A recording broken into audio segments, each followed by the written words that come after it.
People had rich dogs in this suburb. People had Sharpays, I think they're called. They're like $25,000 a dog. I had a dog called Crypto and it had chronic flea condition.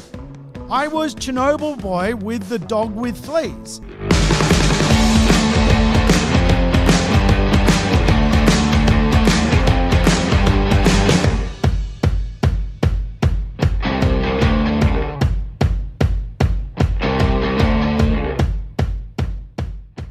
Welcome to the Urban Property Investor. I'm your host, Sam Saggers, here to help you crack the code of real estate wealth.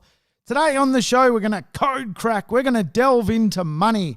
Yes, we're going to continue the money conversation. Money, of course, is a massive part of wealth creation and a huge part of property investment. Today, we're going to delve into money shame. Yes, the shame of money. And in fact, it's a pretty deep conversation, something which I really am passionate about helping people overcome. In fact, a big part of my journey today is simply sharing information on money, wealth, and the good bits and the tough bits to talk about. I guess today I'm a coach on real estate and wealth creation. And the reason I'm able to help people deliver wealth in their life has a lot to do with my early years in life and my money shame story. I've got a big story to tell you today, and I can't wait to kick off the episode. This morning, though, I had my first coronavirus test. Yes, I got the swab. I got something shoved up my nose.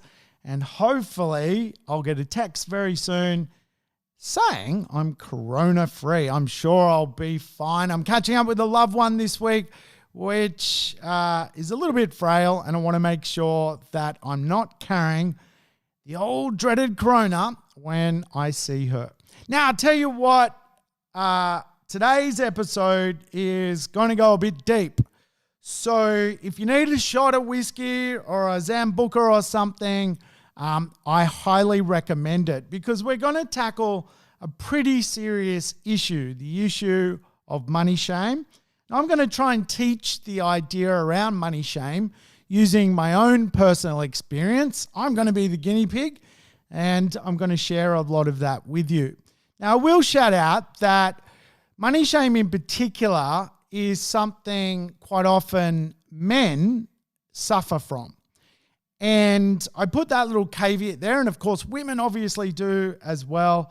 But I guarantee you there is perhaps a middle-aged man sitting in his car right now wanting to burst into tears and cry over money shame and really hiding some of his vulnerabilities around the concept of money shame and probably about to walk into his house with his kids and put on a smile and act tough and catch up with his wife and act as if nothing is wrong.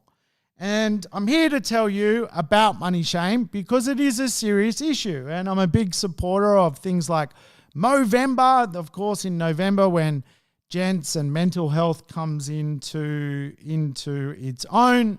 And we are trying to highlight many issues around mental health. This episode, Money Shame, is for the most part directed at good mental health around money. Of course, the belief system around money is connected quite often to our mental health and well-being.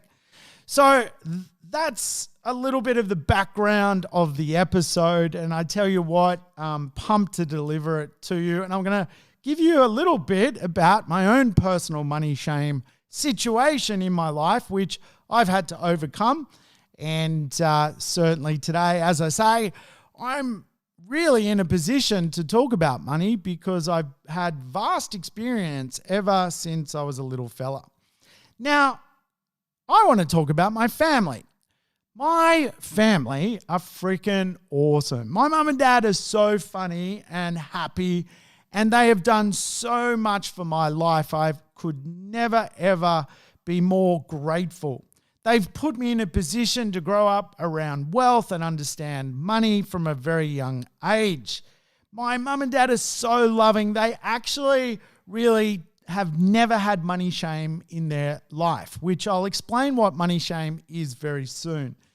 They've just simply lived a carefree, happy existence, no ego, very humble, just goddamn happy. They are so happy once they met a couple in a Cardiff pub in Wales in 1960 and offered them anytime they were in Australia to come and stay over. 45 years later, they got a phone call from Sydney Airport. It was the Welsh couple looking to stay over.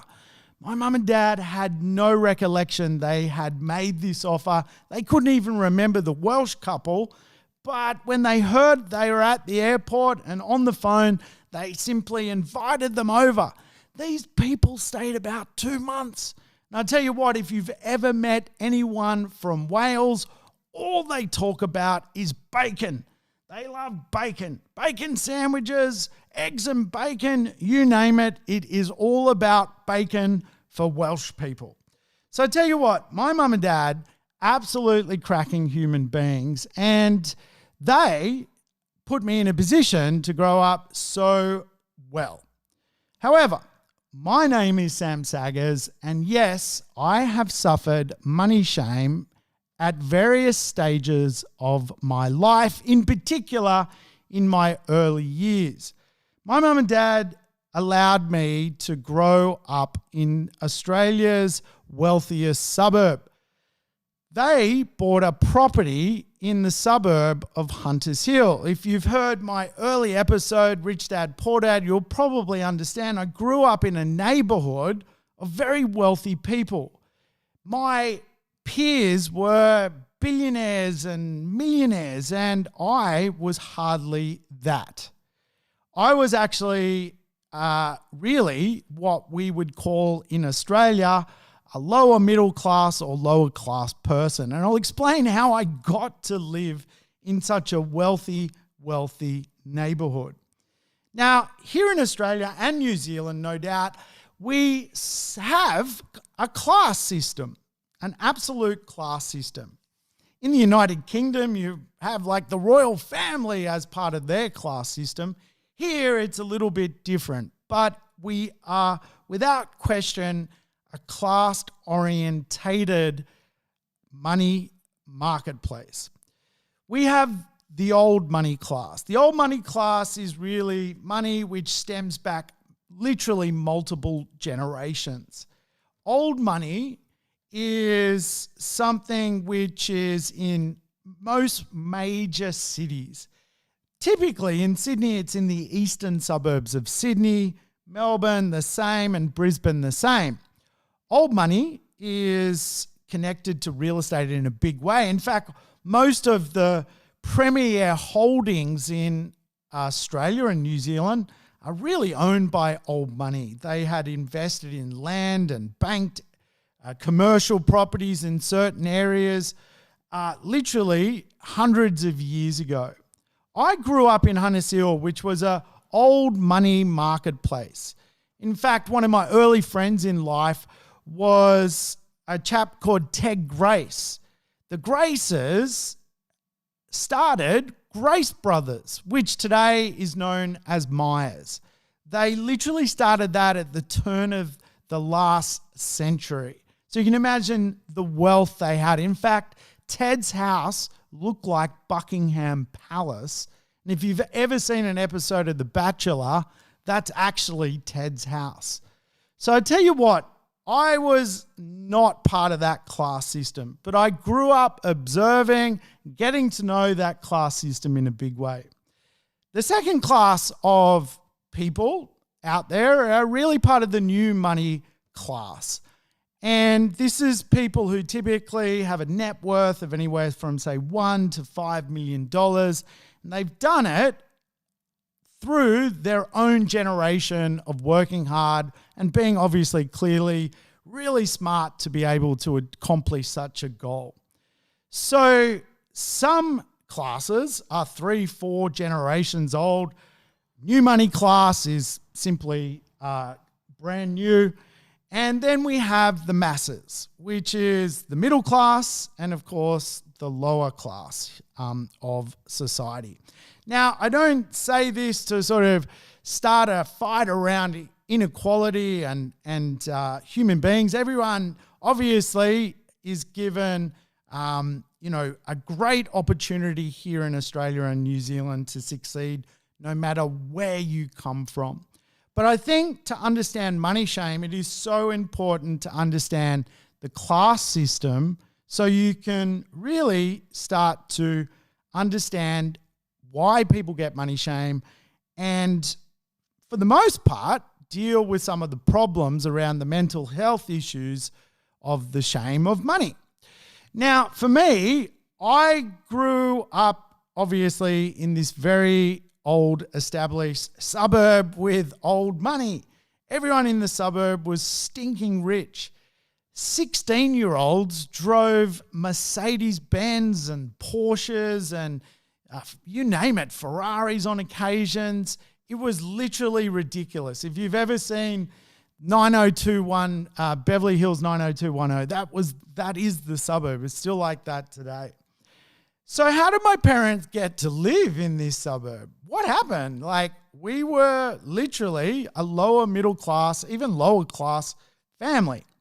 Well, my mum and dad stumbled across a property opportunity and jumped on it without too much due diligence. And it was years later we worked out how we got to live in this fancy suburb. Today in Sydney, there is one street that is effectively Chernobyl. One street. It's actually a parade. It's called Nelson's Parade, Hunters Hill. It is Sydney's Chernobyl. Now, if you don't know what Chernobyl is, or Chernobyl, I don't know how to pronounce it, obviously in the USSR, there was some nuclear power plants, and in the Ukraine, there was one particular power plant called Chernobyl. It erupted, and today that area is a wasteland because of the toxic radioactive waste. In Sydney, we had a watch factory which literally in the 1930s was creating watches, and to make watches glow, they used uranium. And the watch factory had obviously a lot of waste, and it simply dumped it in this particular area or on this street, Nelson's Parade. Years later, land subdivision happened there, and new homes were built right on top of the harbour in Hunters Hill's Nelson's Parade. Guess what? I moved to the radioactive waste of Chernobyl, Sydney. Yes, I am Chernobyl boy. And obviously, growing up as Chernobyl boy had its difficulties because most people who lived in Hunters Hill were simply absolutely incredibly wealthy. I was so lucky to be around them and exposed to them to understand money shame, to understand the good bits and the bad bits around wealth. So I grew up in this rather awkward dynamic of being surrounded by wealth. My mum drove a Datsun Sunny, which was so rusted, when we sat in the back seat and drove up the road, you literally saw the gravel of the road while we were driving. It was incredible. People had rich dogs in this suburb. People had Sharpays, I think they're called. They're like $25,000 a dog. I had a dog called Crypto, and it had chronic flea condition. I was Chernobyl boy with the dog with fleas. And literally, I had to grow up in this alpha money community. Now, I got to meet some incredible people I'm still friends with today, and I have so many awesome memories from growing up in this suburb.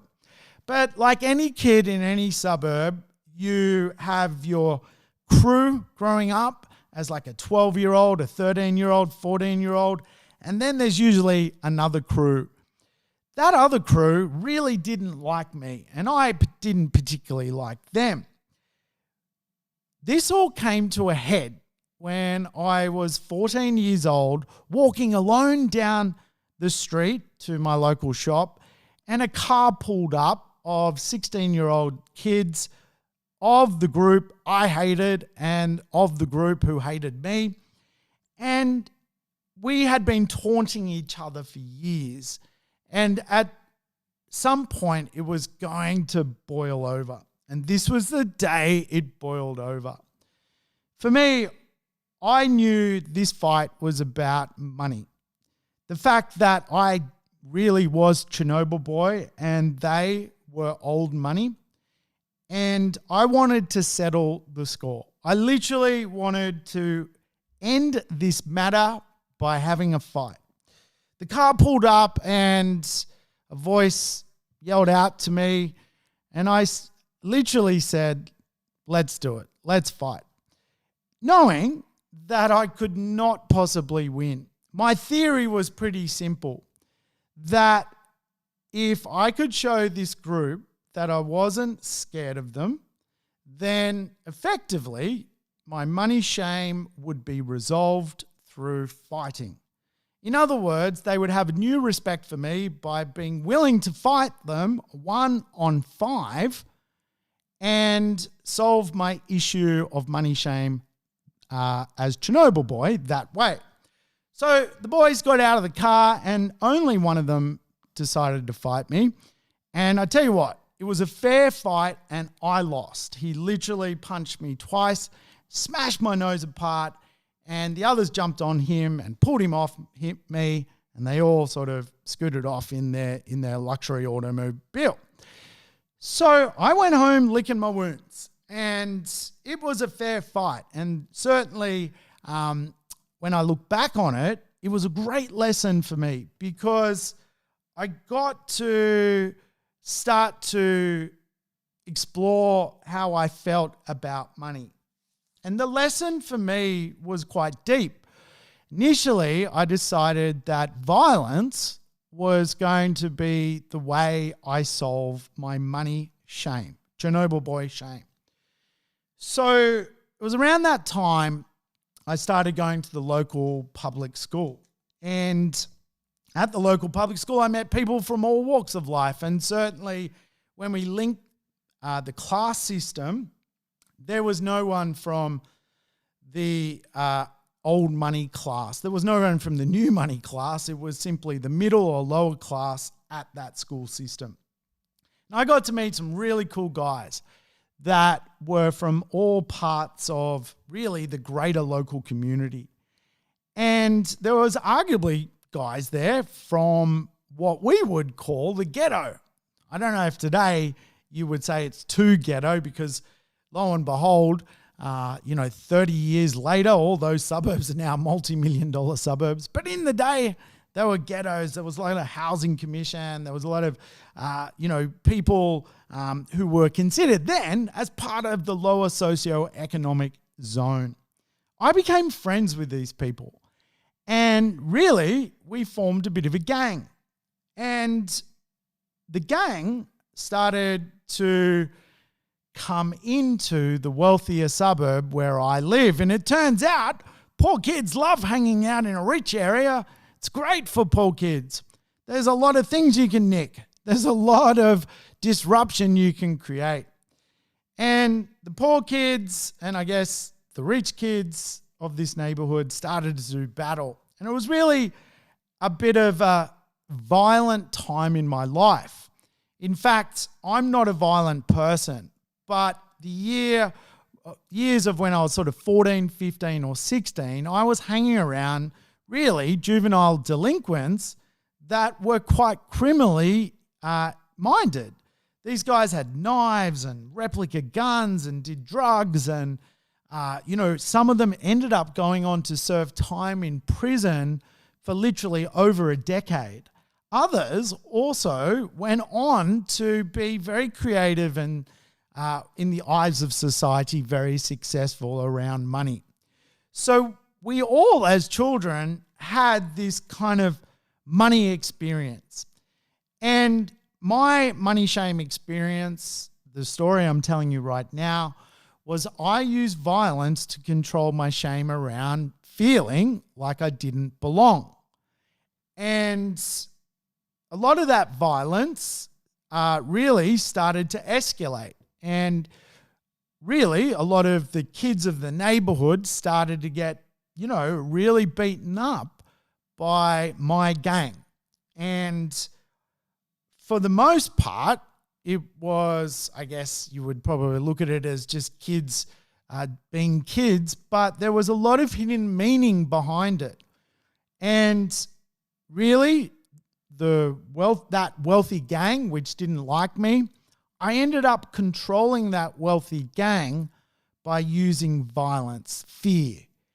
And it was really around sort of 16 or 17 years of age where I said, you know what, this is crazy. This is not the path I want to go on. I want to go on a better path. Really, I started to listen at that point to smarter people in my community that taught me about money is something that you get when you work hard and invest smart. And the idea of controlling money through violence is simply flawed. So I think a lot of us have a story like that. And there's other versions of that story. This is simply just my interpretation. But the saboteur that is within us all absolutely holds people back around money. And for me, my money saboteur was violence. And a lot of people have a different relationship with money, which I'll talk about. What I am not talking about is getting rich quick. I'm talking about a healthy relationship with money so you can absolutely move on with your life. I think if you don't acknowledge where you've come from, it is very difficult to comprehend where to go. And the money conversation is such a big conversation for property investors. I guarantee you though, right now, because of coronavirus, there is a large part of society doing it absolutely tough when it comes to money. People are probably suffering and no doubt feeling a little bit volatile when it comes to money shame. There are certainly people that are not, but absolutely many people will feel a sense of shame right now because where they are in their life is not where they thought they would be, not where they dreamed to be. Now, shame is an interesting feeling, right? It is actually the idea that we believe we are flawed or unworthy or don't belong. That is what shame is. And when you think about my money shame story of my juvenile delinquent youth, really it was the shame of feeling I didn't belong, that I was not worthy of being around this old money class system. And obviously for me, I just had to overcome what that meant and remove the idea that my self-worth is actually connected to money. I got to unlock that experience before I even became an adult. By age 17 or 18, I had literally let go of the fact that money is in any way connected to my self-worth. And if you speak to anyone I do business with, my business partners, my customers, if you speak to my friends, my family, what you'll understand about me is money is not who I am. It has no association with the real me. If I've got it, that's great. If I don't really feel too much differently because I'm very happy in my own skin. And a lot of people who struggle with money are fundamentally a little bit unhappy in their own skin. Those that are quite often successful with money are actually just happy people, have no illusions around that money is going to bring them some sort of happiness. It's an interesting dynamic because if you can sort yourself out, really the money part will follow. A lot of people, though, want to sort the money part out without sorting themselves out. I guarantee you a lot of this stems back to the idea that, we didn't talk about money around the kitchen table as kids, or even, at school. We didn't talk about politics or religion quite often, or even sex. These were kind of like taboo subjects. So kind of like sex, money is kind of like this breeding ground for shame. And we carry this shame forward. And I guarantee you today there is a lot of people who feel shame around money. And the simple reason why is we measure our performance and self-worth associated to what we have. That's how a capitalist society works. We measure our self-worth associated to what we have. And again, I can really speak from experience here that once you let go of your money shame story, you're absolutely going to never look back and only look forward. Now, there's some great talks on money shame. Probably my favorite is Tammy Lally's Money Talk. Go Google it. I'm sure you can find it. However, in her talk, she does recognize that 7 out of 10 suicides from men is around money. Back to really what I was saying in the beginning, I guarantee you there's a chap sitting in his car right now outside his house going, holy shit, how am I going to pay for what's inside that house? And feels very vulnerable and won't talk about his money shame issues. And when he walks into his house, he's going to put on a brave face and smile. But deep down inside, that chap is absolutely suffering.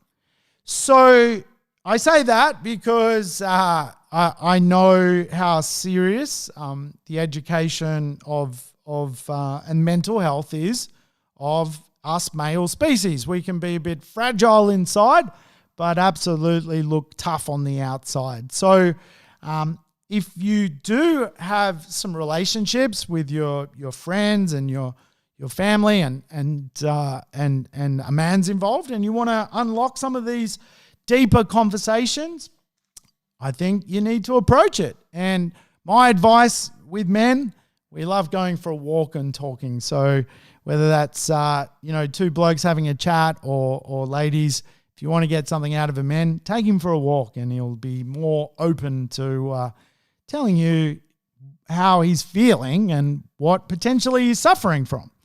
So money is about you being the best version of you.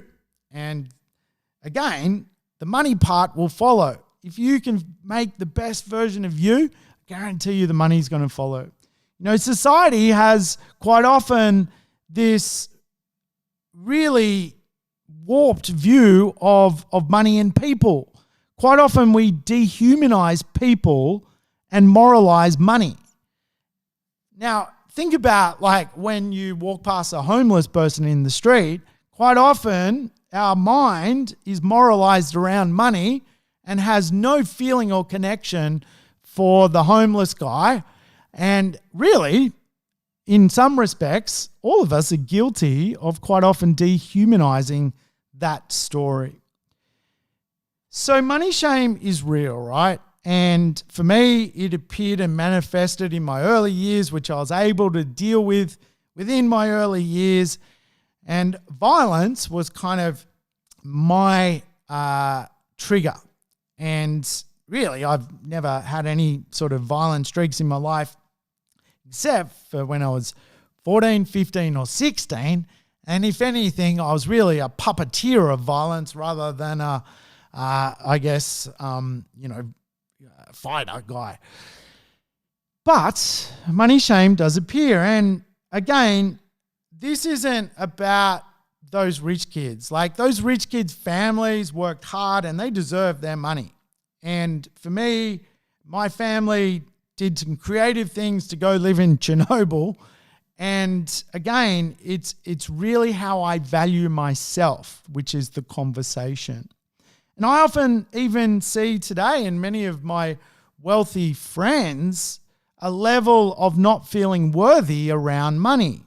Quite often for them, particularly the old money establishment, they're fourth generation wealth. And for them, they often feel like they are not living up to the expectation of their father or their grandfather and are letting the team down, so to speak.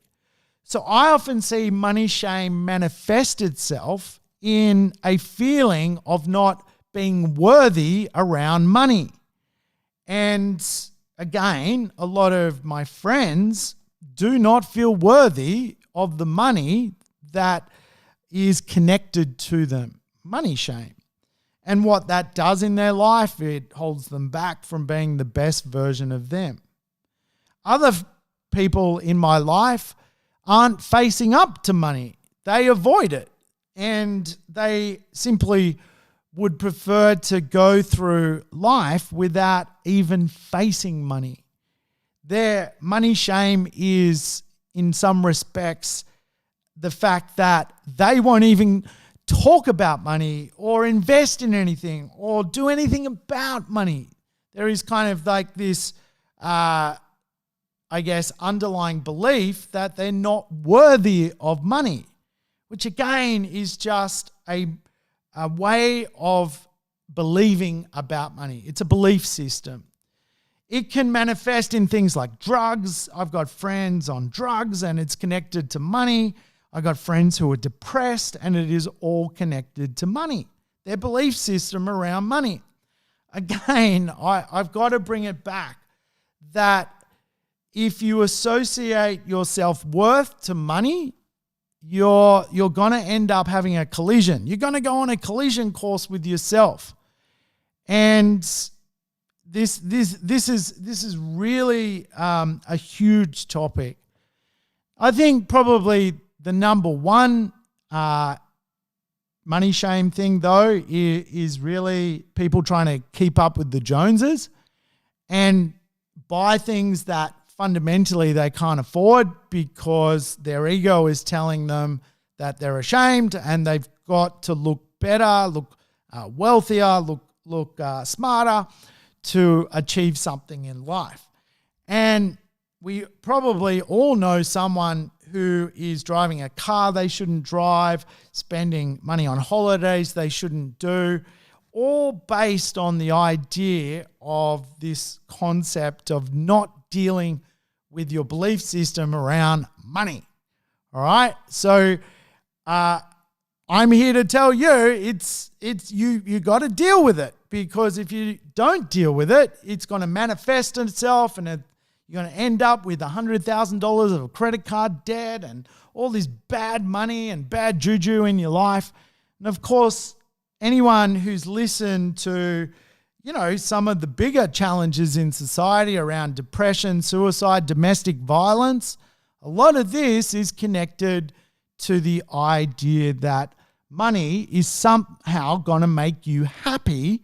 And really, that is the worst idea you can think of.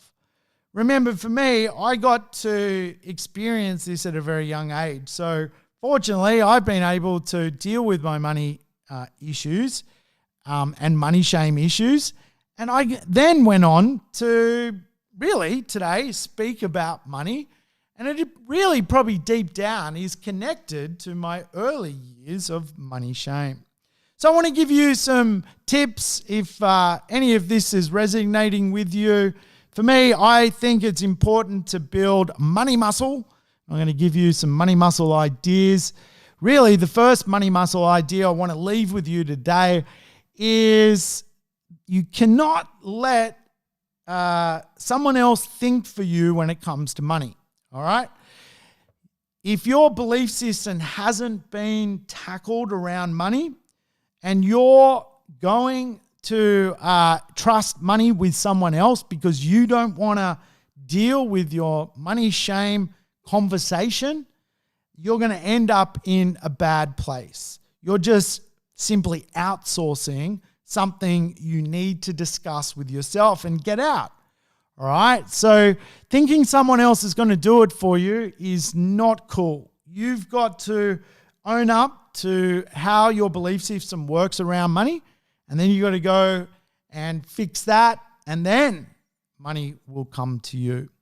The other thing I think is important, which is a money muscle idea, is the idea that really no one is born knowing anything about money. No one is educated about money early on, right? For the most of us, 95% of people in society literally get to the adult life with no comprehension around money. That is really normal, including myself, right? Including so many other people. Warren Buffett didn't become, extremely wealthy until he was in his late 50s. So we're all learning to be good when it comes to money.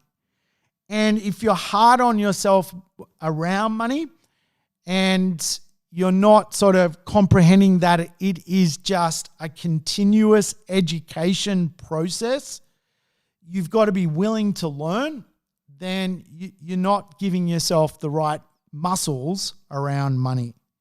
You can do some simple things like start, a daily cash flow, create a budget, identify your expenses, educate yourself. And I've done a money podcast before, and I think a lot of that has those, broader basic concepts around being a good money person.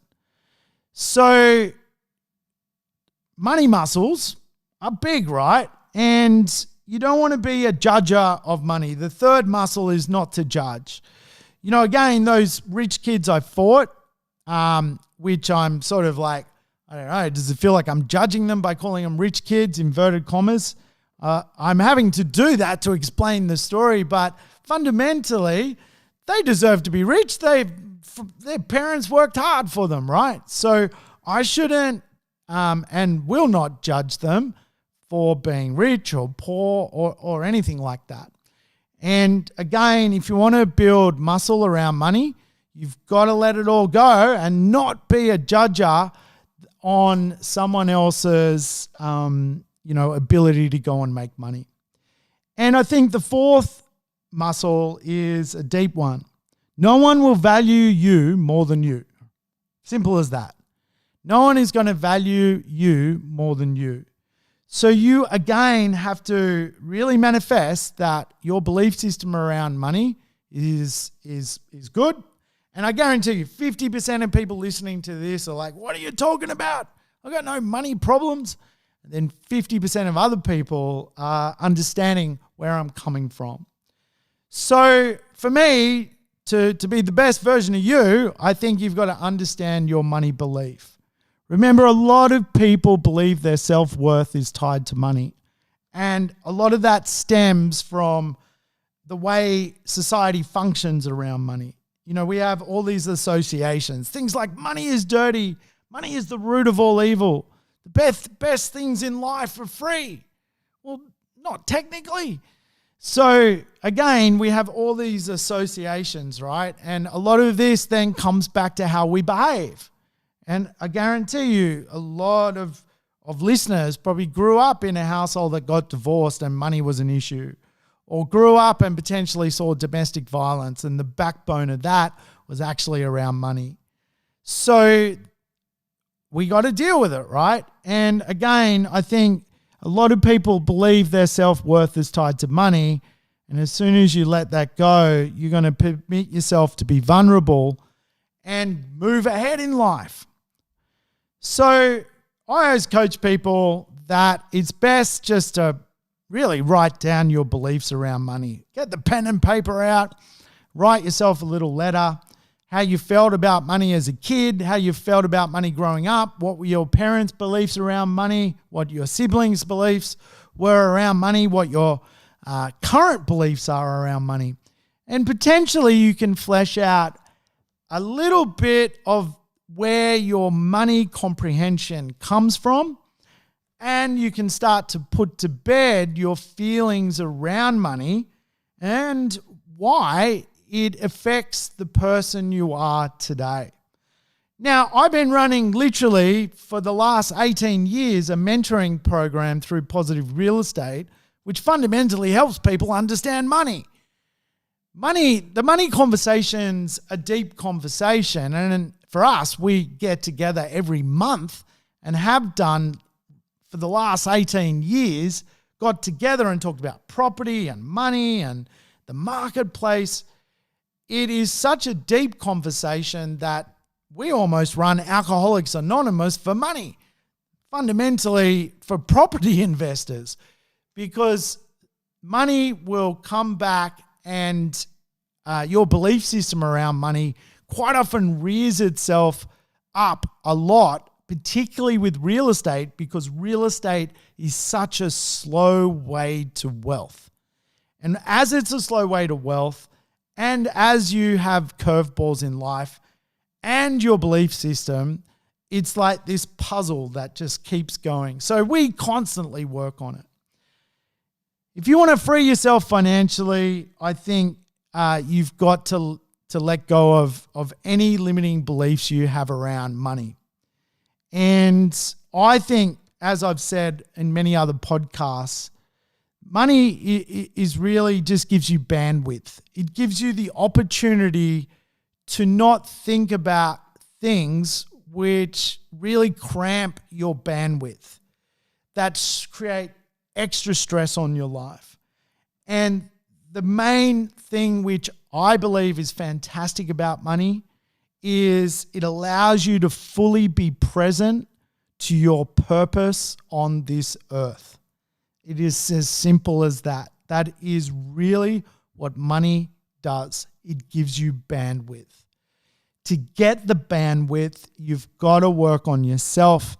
Hey, I hope you've enjoyed the podcast. I've certainly enjoyed bringing it to you today. Let's hope that coronavirus check comes in all good. And I tell you what, thanks for listening. I'll catch you soon on the next installment of the Urban Property Investor. Thanks for tuning in to the Urban Property Investor. To never miss an episode, make sure you subscribe to the podcast on your favorite app or on YouTube. I would love it if you could give the show a rating and share it with your friends and family. In between episodes, you can always keep in touch with me by connecting on social media over Facebook, Instagram, or LinkedIn. Until we meet again on the next episode of the Urban Property Investor, take care and bye for now.